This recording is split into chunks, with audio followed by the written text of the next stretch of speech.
Hola, ¿qué tal? Muy buenas tardes. Estamos hoy en Ouroboros Arts en Ciencia. El día de hoy vamos a continuar con uno de los temas con los que ya hemos empezado este programa, que es la alquimia, pero vamos a verlo desde una perspectiva un poco más artística.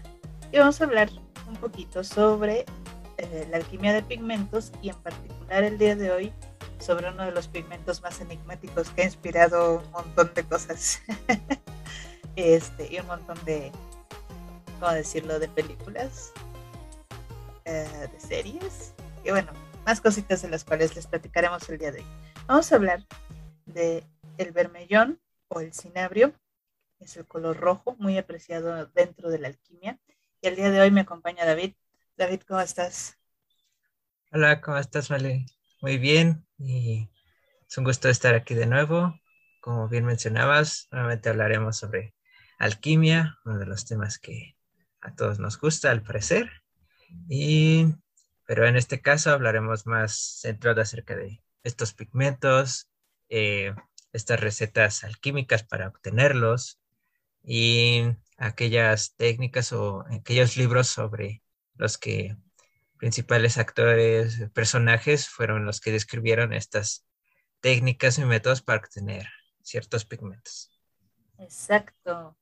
Pues ya David es colaborador cautivo de este podcast, que no tiene escapatoria. Lo siento, David. Es demasiado tarde. Hacia tarde. Demasiado tarde para oír. Eh, pues bueno, como ya han visto el formato que estamos manejando, ahorita que estamos empezando con Ouroboros, tenemos de todo un poco y nos vamos a ir turnando con nuestros co-hosts y con el host para traerles los temas más interesantes y los chismes que tal vez nunca preguntaron, pero que van a saber y esperamos que les sirvan de tema de conversación algún día, ¿no, David? Claro, siempre hay algún dato curioso, un tema gracioso del cual hablar, así que aquí nos estarán escuchando más seguido. Exacto, eso es todo. Vamos con todo. Y pues bueno, como ya mencionamos, el día de hoy vamos a hablar de uno de los primeros pigmentos alquímicos, en este caso, el vermellón. ¿Y por qué es importante el vermellón? Tú podrías decirnos, David, por qué es importante el vermellón. ¿O qué es el vermellón? ¿Qué es el cinabrio? Ya lo mencioné, pero no sé. Bueno, el mervellón, así como muchos otros pigmentos en la época medieval o hasta principios del siglo XIX, pues han sido de estos pigmentos que se utilizaban en la gran mayoría de obras, principalmente el bermellón por su esta tonalidad que rojiza, un naranja rojizo, y que tenía, digamos, que un brillo característico y se utilizaba sobre todo en, sí, en obras de arte, en pinturas al óleo y en muchos también este, eh, prendas, para así decirlo, para eh, diferentes gobernantes de la época. Exacto. De hecho, es una de las cuestiones interesantes sobre, por la razón por la cual también decidimos empezar con el cinabrio, es porque eh, si bien también la idea del podcast es que vamos a tocar algunos otros instrumentos, perdón, también instrumentos. Vamos a hablar de algunos otros pigmentos que nacieron en laboratorios de alquimia, algunos como accidentes, otros no tanto como accidentes, sino digamos un poquito más intencional. El cinabrio juega un papel muy interesante y digamos bastante místico en cuanto a la historia del arte y en cuanto a su este, producción. Mm, Podemos empezar quizá un poquito con algunas recetas alquímicas de pigmentos, nada más para poner un poquito el contexto. Las recetas alquímicas, como ya habíamos mencionado en el programa anterior, muchos de los libros de alquimia están en código, o sea, pueden ser incluso más imágenes que texto y quizá más adelante en otros los programas vamos a hablar quizá más a fondo de algunos libros curiosos, ¿verdad, David? Sí, claro que sí. Ya los tenemos para que se enganchen, para que estén a la espera del siguiente programa. Pero bueno, los libros de alquimia son estos libros que están escritos con ciertos códigos, entonces las recetas no son tan evidentes, así como que abres y es un manual que te va a decir, ah, sí, ponle de esto y de esto y de esto, sino que muchos de los libros van a traer o pinturas o van a traer poemas. Y es dentro de esos poemas o dentro de esas recetas, digamos, disfrazadas, es que se encuentran los pasos para elaborar ciertos pigmentos. Ahora, en la parte química, los alquimistas en particular buscan sobre todo lo que serían los pigmentos metálicos.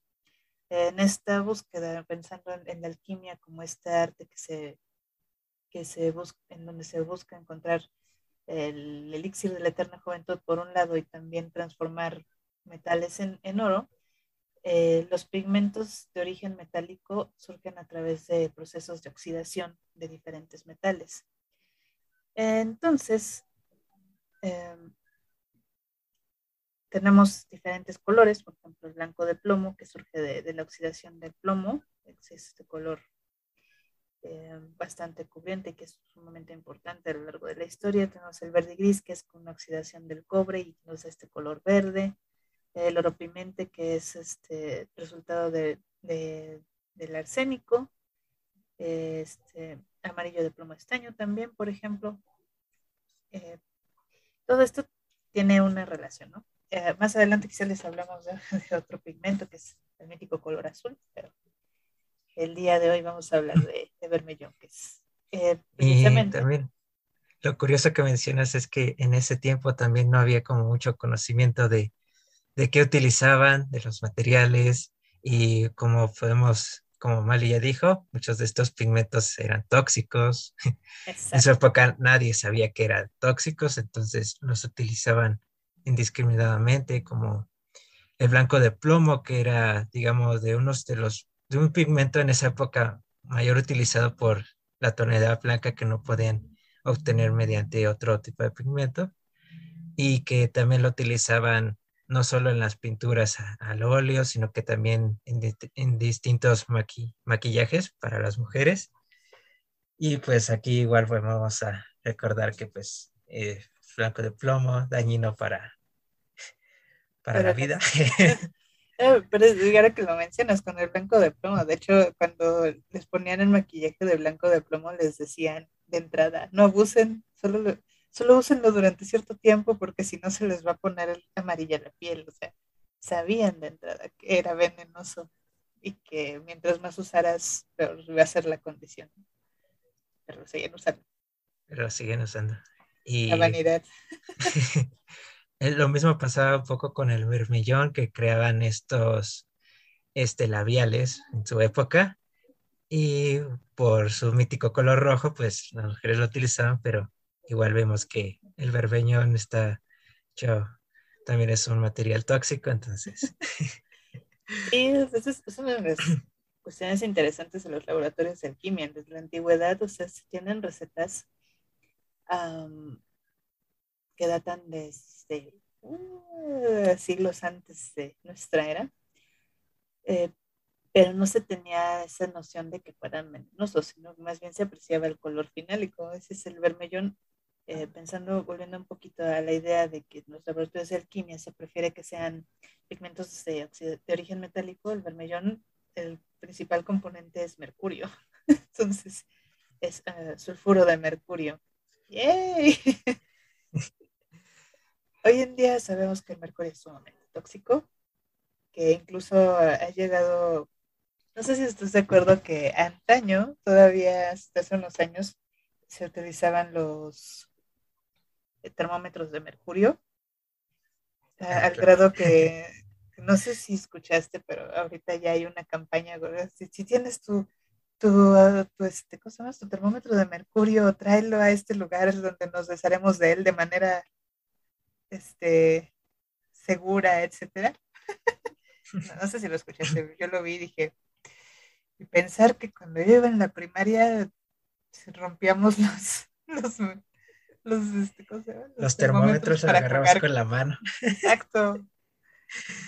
Y pues bueno, es parte del conocimiento que va. El vermellón es altamente tóxico. Eh, Obviamente no es como que, que al ingerirlo te envenenes al día siguiente, también depende de la sensibilidad de la gente, pero sí a la larga y sobre todo durante la manufactura del pigmento, ahí sí podía sufrir este, un envenenamiento y daño irreversible, ¿no? Y aquí va igual de la mano a como habíamos platicado de que los alquimistas buscaban esta purificación de los elementos básicos como el mercurio, del que hemos estado hablando constantemente. Y a mí me parece algo sumamente interesante como una de sus prácticas era llevar este proceso alquímico del mercurio o principios de los materiales a que se volvieran este polvo rojizo, este vermellón o a esta piedra filosofal que ellos estaban buscando. Y algo que me parece interesante es su proceso que ellos mencionan como coágula, que ya he mencionado en capítulos anteriores, en el que pues iban transformando en tres fases, principalmente este mercurio. Y bueno, a mí me parece interesante este proceso en el que parten del mercurio y utilizan como fases ellos mencionan putrefacción y disolución, y que en los textos alquímicos lo representan como un cuervo. Y siguiendo esta transformación, van pasando de esta materia oscura que tenían al inicio a tratarla de transformar a un color blanco. Como ya hemos mencionado, el blanco de plomo aquí también tiene cierto significado. Y esto lo representaban en los textos alquímicos como un cisne blanco. Y finalmente, la última fase era que purificaban ya este material, este mercurio, y aparecía el color rojizo, a lo que podríamos aquí interpretar como que obtenían vermellón. O en su caso, los alquimistas pensaban que querían obtener la piedra filosofal. Entonces aquí va muy de la mano esta relación entre el vermellón y la piedra filosofal, ¿no? Retomando estos términos de alquimia. Exacto. Oye, pero ahora que mencionas sobre la piedra filosofal, ¿por qué crees, bueno, esa también mis teorías de conspiración, pero tú también, ¿por qué crees que existe esta relación entre la piedra de Bermellón y la piedra filosofal específicamente?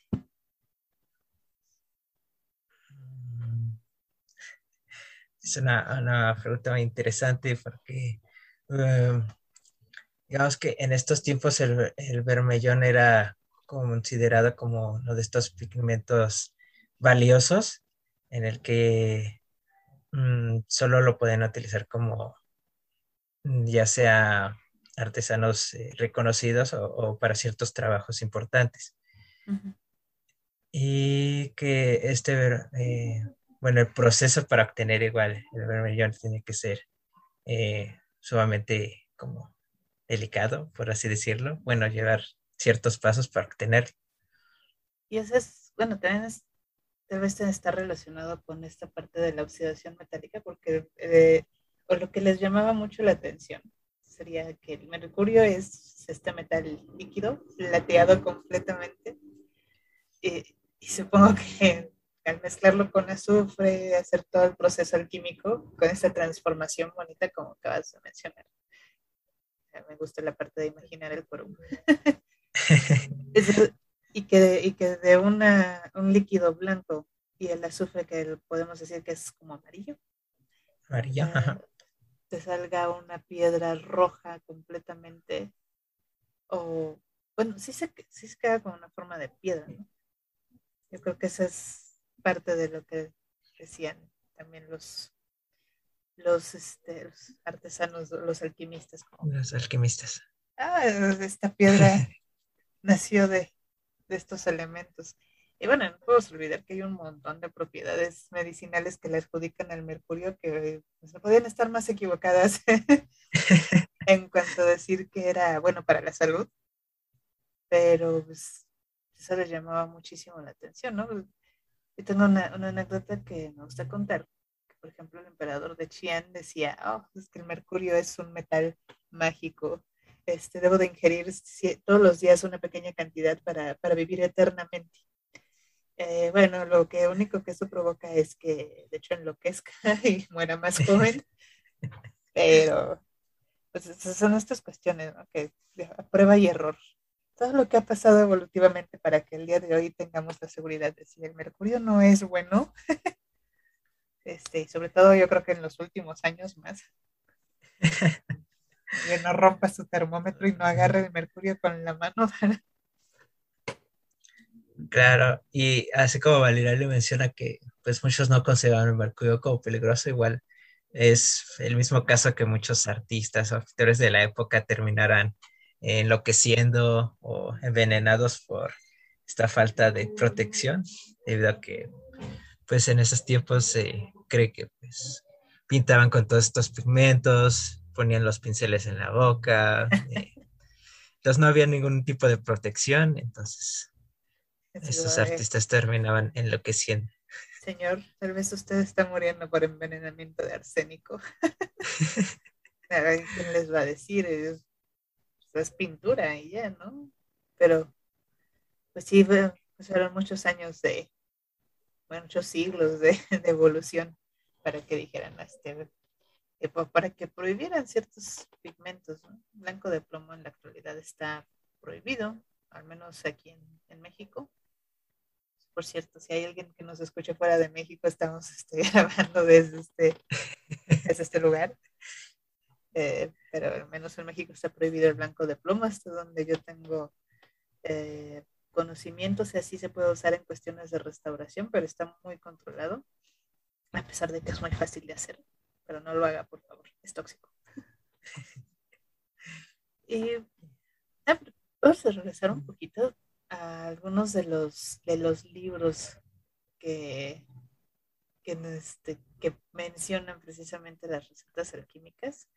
Uh, el primero de ellos, no exactamente el primero, pero uno de los más importantes en el área artística es el libro del arte de Cennino Cennini.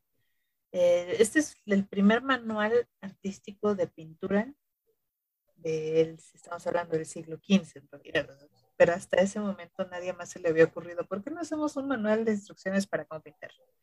Cennini es el primero que hace el libro del arte, y de hecho él, no sé si recuerdas, David, que menciona muchos de los pigmentos que aparecen. Esto se lo dejamos al alquimista, vaya con, bueno, no así, ¿verdad? Obviamente con un lenguaje más propio de la época, se vaya con el alquimista de preferencia, y, Su y ahí alquimista puede, de cabecera. y ahí lo puede obtener. Pero ahí nos da evidencia Cennini de esta relación que existe con el alquimista, ¿no? El segundo texto, que es todavía más, bueno, es todavía anterior al libro del arte, pero que no se considera un manual, sino o un manual de pintura como tal, pero sino como un recetario, es el mapa de clavícula, que se llama mapa de clavícula, que quiere decir la llave del conocimiento. Es un libro del siglo X, bueno, del siglo X data la primera versión que han encontrado, tal vez tiene más tiempo. El mapa de clavícula trae muchas recetas, algunas más esotéricas que otras, sobre cómo edificar, manufacturar ciertos pigmentos, pero ahí sí ya pone específicamente como diría quizá que lo podría yo considerar como el manual del libro del alquimista de práctico, manual práctico, así como El práctico. exacto, mezcle tanto bueno, no dice cantidades, pero dice mezcle esto y póngalo 40 días en reposo en los establos de los caballos para que con el calor se haga el pigmento. Y pues bueno, en el caso del vermellón no hay ninguna receta curiosa, pero sí hay otras recetas en donde se dice, vamos a usar el vermellón para, para otra cuestión. De hecho, las recetas de vermellón, hace rato le comentaba a David fuera del aire que las recetas de vermellón están este, muy curiosas, la verdad. Hay unas más, eh, mágicas que la otra. Hay unos que están en clave más que la otra. Y pues realmente, precisamente, entonces tiene que ver con esta relación que existe entre el vermellón, la piedra, el elemento de mercurio con la piedra filosofal. Eh, para ver todo esto, ¿qué es el vermellón? ¿Qué es el vermellón? Es una buena pregunta. Es una excelente pregunta. ¿Qué es el vermellón? Bueno, ya dijimos que es un pigmento, es una piedra. El vermellón como tal sería la versión manufacturada en los laboratorios de una piedra que sí existe como tal, un mineral muy usado sobre todo en China, como parte de la decoración, como parte de estos labrados, de joyería, etcétera, que es el cinabrio. El cinabrio precisamente nace como actividad volcánica, es una piedra, al igual que el oro pimienta y otros pigmentos también tóxicos, también tóxicos todos ellos, que nacen precisamente de la actividad volcánica. Y en el caso del vermellón, el vermellón se tiene noción con los libros de Plinio el Viejo de que existe la piedra de cinabrio, es muy utilizada, pero está sumamente cristalizada. Está bastante controlada porque ya mencionó David, se utiliza para teñir, se utiliza para las pinturas, etcétera. Entonces se dan cuenta de que las mejores vetas de este mineral está cerca de los volcanes y dicen, ¿por qué no lo hacemos nosotros en el laboratorio? O sea, ¿por qué no? Reducir costos y morir en el intento, básicamente. Entonces, el vermellón sería la versión sintética de la piedra original de cinabrio, que es un poco más dura, que es un poquito más controlada y que pues también uno se arriesga un poquito más en subir los volcanes activos a sacar las piedras, ¿no? Que no están tantos. Entonces el vermellón ya sería el nombre del cinabrio sintético, el primer pigmento sintético. Es, y me habías dicho que tenías los datos curiosos sobre la piedra filosofal para obtenerla. ¿Sí se comparan con los del vermellón?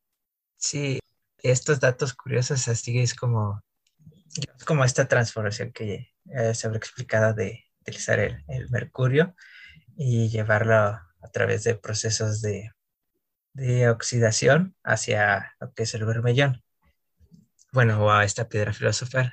Entonces, estos procesos sí son un poco, digamos, más esotéricos porque en sí, digamos que una piedra como tal, filosofal, o de esta, en realidad podríamos considerar como que la piedra de Bermellón o esta piedra de Cinabrios vendría siendo la versión real que obtendríamos de, de estos procesos. Y bueno, ya ahondando un poco más a ciertas similitudes con otras series o animes, como estamos diciendo, como de Harry Potter o Fullmetal Alchemist. Aquí el proceso para obtener esta piedra filosofal es un tanto diferente a lo que viene siendo el proceso que los alquimistas buscaban como tal de transformar este mercurio o este material metálico a lo que es su purificación. Entonces, eh, como dato curioso, aquí en Fullmetal Alchemist el proceso es bastante diferente, utilizan otros insumos, por así decirlo, para Spoiler generarla. alert. Pero no, no estás haciendo spoilers. Se utilizan otros insumos, pero tienen la piedra. Pero obtienen la piedra finalmente. De hecho, me Eh, pregunto si no habrán pensado todo el sacrificio que requiere hacer el mercurio si no tienes una protección como debieras de estar aspirando los vapores los- tóxicos, si no se relacionaría con él. Bueno, son nuestras teorías de conspiración más, pero podría claro, ser. al final todo era un sueño, ¿no? Voy a despertar y eso en realidad este podcast no está pasando. Pero algo que igual se viene a la mente de esta serie de Fullmetal Alchemist cuando encuentran el recetario Aquí donde encuentran pues la clave para generar esta piedra filosofal es relacionarlo con estos libros de técnicas, o como bien había dicho Mali, el libro del arte de Chenino Zenini, que viene siendo así como el primer tratado técnico, más o menos, por así decirlo, porque venía igual a manera de recetario, donde ya se desarrollaban con lujo de detalles y procesos técnicas para obtener estos pigmentos, que obviamente no ibas a obtener la piedra filosofal leyendo el libro del arte, ¿no? Ah, pero tal vez el alquimista sí sabía la receta. La receta. Y como dato curioso para aquellos que quieran echarle un ojito a este libro del arte, en YouTube lo pueden encontrar a modo de audiolibro, Vamos a como dejar el comentario. enlace para si alguien tiene curiosidad. Dejamos el enlace ahí para si lo quieren escuchar. Yo en lo personal, o sea, no es que vayan a aprender algo muy nuevo de técnicas de pintura, sino más bien es como que muchos de los materiales ya no se usan en la actualidad. Voy poniendo como ejemplo el vermellón o el blanco de plomo. El lápiz lazuli ultramarino es sumamente difícil de conseguir, así que pues tampoco, pero como cuestión histórica, yo creo que sí estaría interesante. No sé si lo escuchaste completo el libro. He escuchado fragmentos, pero sumamente interesante y como bien mencionamos, pues crea una base en donde pues, nos damos cuenta cómo fue el proceso histórico para obtener pigmentos y cómo en la actualidad pues se han ido sustituyendo pigmentos con otros que se asemejan a sus propiedades que se utilizaban en esa época, pero quitando esta parte de la toxicidad, ¿no? Ah, exactamente. De hecho, no es que no se utilice el cinabrio en la actualidad, está un poco restringido. También, al igual que el blanco de plomo, creo que se sigue utilizando sobre todo en cuestiones de reconstrucción. O sea, no te va a pasar nada con que utilices la pintura. La cosa es si lo ingieres o la aspiras. No lo hagan, por favor, si tienen en sus manos. Por ejemplo, la piedra, o sea, la piedra de cinabrio que les menciono, que por ejemplo en China es muy común en joyería antigua, no va a pasar nada con que tengan la piedra y mientras esa piedra no se caliente y aspiren los vapores, ¿verdad? Eh, bueno, en este caso la parte de, la, de la piedra de cinebra como tal, del mercurio, sí se sigue utilizando, pero con el paso del tiempo se fueron elaborando otro tipo de pigmentos para sustituir ese rojo. Uno de los primeros que también se compara un poco con el color es el rojo de minio, pero también ese es un rojo que tiene coplomo, entonces también muy tóxico, no lo usen. De hecho, eso me hace recordar que todavía aquí en México se utilizaba pintura del rojo de plomo, no sé si te acuerdas, ¿sabes? Para pintar las rejas y cosas así. De pronto se dieron cuenta hace unos años, todavía es muy reciente, que, oigan, creo que estábamos pintando las escuelas con plomo. Pero, Sí, son de estas cuestiones curiosas que nos exacto, encontramos con ciertas regulaciones que no existen, ¿verdad? de momento. Bueno, luego cambiaron a las lacas orgánicas, por ejemplo, la lisarina, también algunas lacas como el carmín, pero carmín de cochinilla, carmín de kermes, pero el problema con estas es que son demasiado transparentes y también al ser orgánicas se van cambiando de color con el sol, entonces se desecha la idea, siguen con otros pigmentos rojos hechos de base de cadmio, pero también eso es un poco tóxico. Y a la fecha, Poco. en realidad, son un poco bastante rojo de cadmio. A la fecha, pues, se ha optado por pigmentos más que vayan hacia los rubros orgánicos, como los esopigmentos, que no son tóxicos o tan tóxicos para los artistas. Um, y se ha optado por la tecnología de nanopigmentos, y vamos dejando de lado esta, ¿cómo llamaremos? Tradición alquímica de vamos a hacer pigmentos a base de óxidos metálicos sin saber que nos estamos envenenando. Pregunto si los alquimistas morían jóvenes. Es una probabilidad bastante alta. Pero Nicolás Flamel, Ah, es que él tenía el secreto de ay, ay, la ay, vida ay, eterna pero también tenía la piedra y filosofal. tenía la piedra, así que él es una excepción a la regla. No, la vez pasada que nos comentaste de Nicolás Flamel, se me hizo interesante la historia, yo no la había escuchado como tal. Así es donde les digo, vayan a escuchar el primer episodio para que vean, A que se enteren todos los secretos. se enteren de los secretos y todo el chisme de Nicolás Flamel. Y, y pues sí, otra cosa que estaba leyendo también es un libro muy interesante, se los recomiendo, se llama El arte de, ¿qué? El arte de la pintura, perdón, La alquimia de la pintura.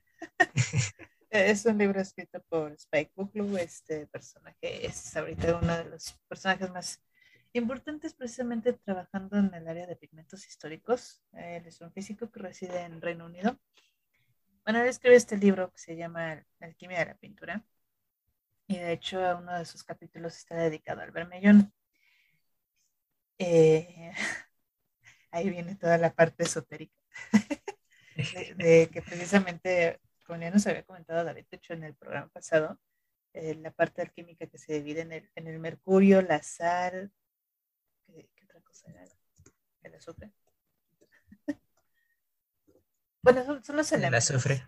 elementos alquímicos que también los vamos a mezclar con los sólidos platónicos.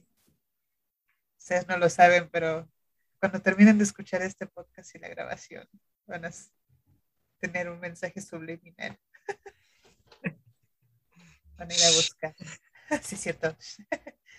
Ok, por eso deben de buscar elementos alquímicos. Bueno, en este libro Speck nos cuenta precisamente de la historia del vermellón, como les comentaba también esta parte de Plinio el Viejo, de las recetas, y nos cuenta cómo el vermellón se vuelve tan importante por este proceso de que se parece tanto a la búsqueda de la piedra filosofal. O sea, cómo puedes cumplir casi todos los pasos que se necesitan en la receta para hacer una piedra filosofal y al mismo tiempo cambias el juego. Pero lo que me llamó la atención es que también dividen las recetas que se encuentran en los libros de alquimia en la receta espiritual, la receta física, que es ya así como de, vaya, ponga mercurio y ponga azufre y caliéntelos en el horno y después saque el producto, que es la receta física. La receta espiritual, que ya es un poquito más en clave, diría, que además inclusive la mezclan con textos de Alberto Magno y hablan acerca del huevo de basilisco. Y dije, vaya, vaya, vaya. ¿Tú no te acuerdas de la receta del huevo de basilisco en Harry Potter? Que sí tenía como un proceso. Sí, tenía un proceso que incluía vermellón, pero no recuerdo como tal cuál era ¿Quién tenía el que proceso empollarlo? paso a paso. Pero sí, haz de cuenta que esta misma idea del huevo del basilisco es que se tiene que dejar el huevo de basilisco dentro de una copa de vermellón que representa la sangre, muy importante también el color rojo. Este, y eso es parte del proceso de la búsqueda. Ahí, bueno, nos falta la receta, que me queda la receta física, la receta espiritual y la receta ideal, ideológica, por así decirlo, en donde uno mismo es la piedra filosofal y se va. Exactamente. De hecho, De hecho, esto último que dices es también algo que era como muy característico de los alquimistas, que no solamente buscaban estas transformaciones físicas de los materiales, sino que también lo ven en un tono más espiritual, tono más de ellos mismos. Entonces, incluso se cree que este proceso de transformar mercurio en esta piedra filosofal no es en sí el mercurio, sino que es un proceso de transformación del mismo alquimista. Entonces es bastante interesante esto que mencionas de la receta ideal en el que te consideras tú como la materia prima y te estás transformando mediante estos pasos para llegar a ser esta piedra filosofal. Entonces, es algo interesante también. Fíjate que ahorita que me quedé pensando, a lo mejor eso ya entra, quiero aclarar que esto ya entra en la parte de teorías de conspiración. ¿No será que el tratar de hacer oro y el tratar de hacer eh, buscar, por ejemplo, el proceso del vermellón ya es como alquimista curso avanzado triple SNI? O una cosa así, porque es que ya es una receta, pues, de hecho mencionan que de todos bueno, al leer el libro de Spiker menciona que el vermellón es todavía un proceso más espiritual que el resto de los pigmentos. En el resto de los pigmentos, de hecho, sí encontramos la receta física, así, así déjelo aquí ya. Para el vermellón viene la parte ideal, en donde dice, bueno, si usted va a ser vermellón, considere que, o esta piedra filosofal, considere que también se va a pulir a sí mismo, ¿no? Exactamente. Entonces, aquí dentro de las teorías conspirativas es como de un proceso de que no solo incluye material físico, sino que también parte espiritual del que lo está creando, ¿no? Exacto, pero de hecho las recetas no son tan sencillas. Incluso Chenini menciona, vaya con su alquimista de confianza para conseguir el pigmento. Las recetas como tal, la primera receta física aparece en este libro de Plinio el Viejo, como les mencionaba, pero no es así como que te diga cantidades, es como, necesita usted mercurio, necesita usted azufre y el fuego de un volcán, pero no te dice como cuánto y qué proporción, ¿no? El secreto, digamos que está bastante guardado entre los alquimistas. Hay otras recetas como la que te mencionaba del basilisco, en realidad no estoy muy segura, eh, porque igual no se adentra mucho el libro en eso, pero si el vermellón es un producto que sale de cuando se abre el huevo de basilisco y también se utiliza para incubar el huevo o solamente es el producto. Eso ya es un poquito más de interpretación. O al final todo fue un sueño y en realidad no hay piedra. Todo fue... Al final, como bien mencionado, todos estos libros alquímicos o estos recetarios pues, están llenos de simbología y se prestan mucho a interpretación del que lo está leyendo, entonces pueden suceder mil y un cosas. Exactamente, es ahí donde los invitamos a que se adentren a los libros de alquimia. O si son alquimistas, nos pueden contactar. Prometemos no divulgar el secreto. Hacer todo lo que ustedes te están diciendo es no tiene ni pies ni cabeza, por favor. Es una ofensa al gran arte. Bueno, nosotros no Posible. somos exacto, es posible.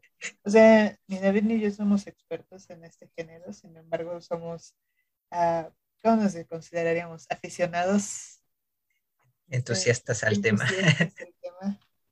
Porque, no sé, David, en particular a mí me llama muchísimo la atención toda la mística detrás del significado del color, de la elaboración del pigmento, de esta búsqueda de unir el cielo y la tierra. Claro, es bastante interesante y también no perdemos esta parte de que sí se pueden obtener también los pigmentos con estos recetarios, ¿no? Exacto. No todos, pero algunos de ellos.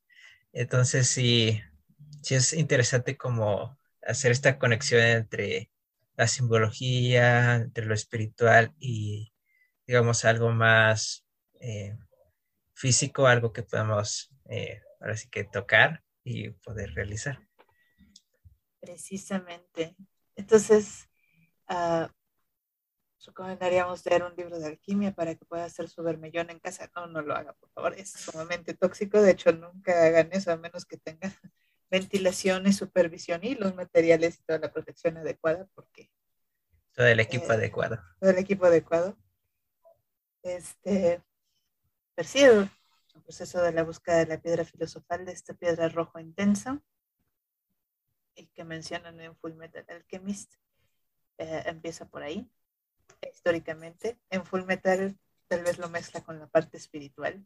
Digamos, tal vez porque no les queremos hacer spoiler, mejor vaya a ver la serie o Mejor lea el vayan y manga. veanla. Altamente recomendable. ¿Qué prefieres, el manga o la serie? Mm, bueno, ahí cabe recalcar que Brotherhood está muy pegado al manga, así que tampoco no Exacto. se pierde mucho. Que la primera serie, ay, no sé, tengo mis sentimientos encontrados ahí. Ambas series son buenas, sin embargo, toman caminos distintos y digamos que la primera serie que sacaron toma temas un poco más filosóficos, podemos decirlo. ¿Verdad? Es Así que que, como que digamos que el final de la primera serie de 2003, pues el 2003.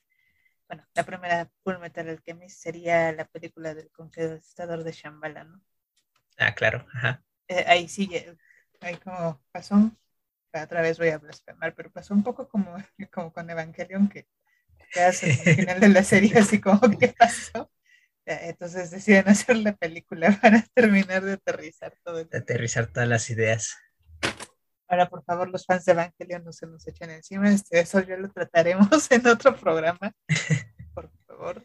Solamente quería remarcar esa parte desde el final de la primera Full Metal. Y la segunda, que es Brotherhood, que de hecho es mi favorita,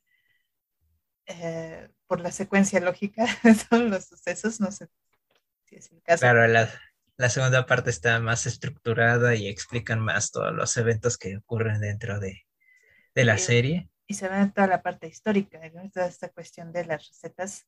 De hecho, y nada más para mencionar rápido, la, uno de los personajes, bueno, ya habíamos dicho que uno de los personajes que escogen Hype se basa en Paracelsus, es una de las recetas precisamente de la piedra filosofal, se basa en el Esplendor Solis, que es este libro de alquimia. Y aparece esta materia oscura que es el homúnculo, El homúnculo, otro de los temas alquímicos muy interesantes. que va a ser para el siguiente programa, si los dejamos colgados, para que vean la parte 3 de esta serie de alquimia. Oh, sí, pero, sí, ¿verdad? Va a ser la parte 3. La parte 3. Exacto, para que se queden con todas estas cosas.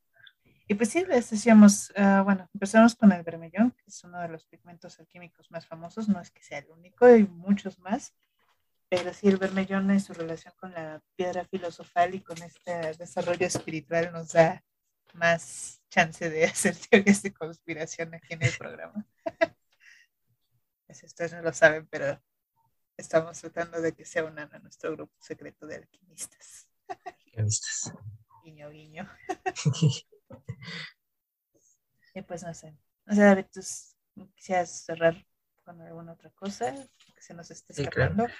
Y bien, como mencionamos aquí, el bermellón y esta importancia del color rojo, así que igual estaremos hablando de pigmentos que tienen una gran relevancia con igual este color rojo, como viene siendo la cacochinilla, un pigmento aquí muy reconocido en México, y hasta Yay. hace algunos años hubo una exposición aquí en el Palacio de Bellas Artes acerca de este pigmento, así que en futuros podcasts estaremos hablando de él. Exacto. Ay, sí, se me estaba olvidando. Una cuestión, nosotros estamos hablando un poquito quizá de alquimia un poco más occidental, pero esta relación que existe del vermellón y del pigmento líquido con la relación con la sangre es algo que también se utiliza mucho en Mesoamérica. No pueden olvidar, por ejemplo, se pensé en el vermellón utilizado, por ejemplo, para decorar los murales romanos en Pompeya o para decorar las pirámides egipcias en Egipto, evidentemente, perdón. Eh, es el mismo vermellón que se utiliza, por ejemplo, en una de las tumbas más famosas aquí en México, que es la Reina Roja o la del Rey Pacal. Están completamente cubiertas de vermellón porque simboliza la sangre. Y también es un material que se va a encontrar en los murales de Teotihuacán, pero en partes muy específicas que tienen que ver con los dioses. Entonces, Como dice David, ahorita sí nos enfocamos un poquito más a esta correlación alquímica, pero en este podcast también les vamos a contar chismes de muchos pigmentos y más cosillas que ustedes no se esperan, pero ya todo el staff ha estado preparándose fervientemente para traerles más temas de interés. Por favor, síganos. Sí, así que ya saben, no se pierda la siguiente emisión de este podcast. Exactamente. Encontrarán más temas de interés. Exacto. Y de hecho, si ya escucharon, uh, se van a escuchar algunos de nuestros capítulos, incluso también hablamos de personas interesantes. Tenemos una sección también dedicada a mujeres en el arte y la ciencia. Vamos a hablar de algunos datos curiosos de algunos científicos que también tienen su lado artístico y más, y algunos descubrimientos más novedosos. Entonces, no se lo pueden perder. Están todos listos los muchachos, ¿verdad, David? Claro que sí. Siempre listos. Todos listos, bien listos. ¿Para qué? Nunca listos. Exacto, todos preparados. Pues sí, eso es un trabajo por parte de todos para ustedes. Bueno, pues sin más que agregar en este momento, hemos llegado al final de este capítulo de alquimia y pigmentos. Vamos a seguir todavía un poquito más con esta serie de alquimia, acá con David. Ya está, bien, estamos listos, bien listos. Aquí estaremos. Aquí estaremos próximamente. No se pierdan nuestro próximo episodio. Y aquí estamos una vez más con Ouroboros Ars en Ciencia.